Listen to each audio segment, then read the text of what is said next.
Jackson, and I lost my mind because I love deer. And I told Rob about it. I said, we have to go. We have to go. And I looked it up. It's not that expensive. You get to feed the deer their little deer biscuits. I was like, we have to go. And we just kind of kept not getting around to it. But then finally, at the beginning of the school year, he made the trip. He planned it. He said, we're not long distance anymore. Like, we were apart for the summer, but we don't have to anymore. I'm taking you to the deer farm. And so I wore my cute dress and we went to the deer farm and we had such a good time. And then afterwards I was suggesting, oh, we're all the way in Jackson, maybe we can do some shopping or do this or that or the other. And he was like, no, we should go back to Hillsdale, actually. I think that's what we should do. We should go back to Hillsdale. I was like, I mean, sure, you're the one who planned you planned this date. Yeah, I'm fine to go wherever you want to go.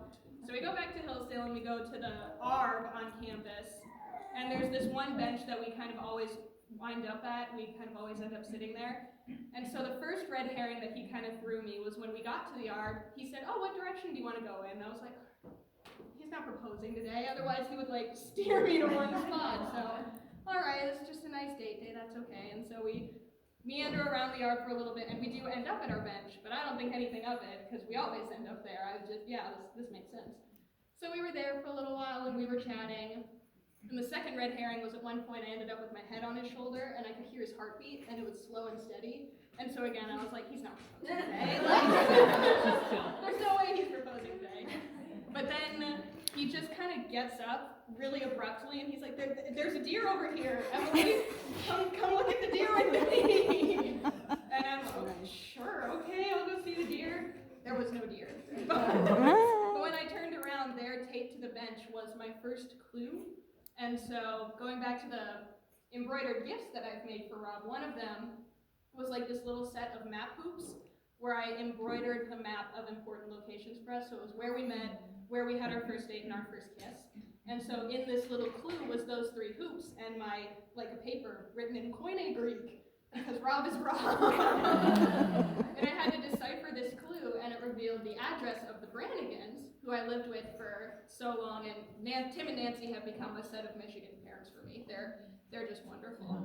But that was the clue deciphered, and so we made our way over there, and I was like, okay, he's proposing to me. I know that's what's happening today. So on the drive over, I was checking my makeup and smoothing my hair. I never do that kind of thing. But we get there, and then we go down to this bench that they have that overlooks the lake, and immediately I'm looking for my second clue. And it's in the same format, so I solve it very quickly, and it was Proverbs 31 was the answer. So he gets up and he pulls a Bible from the bushes, and that's when he reads Proverbs 31 to me. Well, this is happens to be here. There's my Bible. Another deer. His bookmark is a picture, a photo booth picture set from our first date or third date or something. He reads me Proverbs 31, and then he pulls the ring again from the bushes and drops to one knee. And so, of course, So I really tried to resist doing this thing, but I couldn't help it. So I said, yes, of course, yes. And then I got him up and I hugged him 4 times.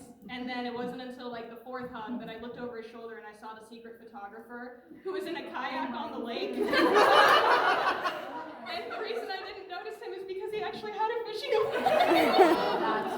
The man is a planner. He was playing the part. Oh, yeah.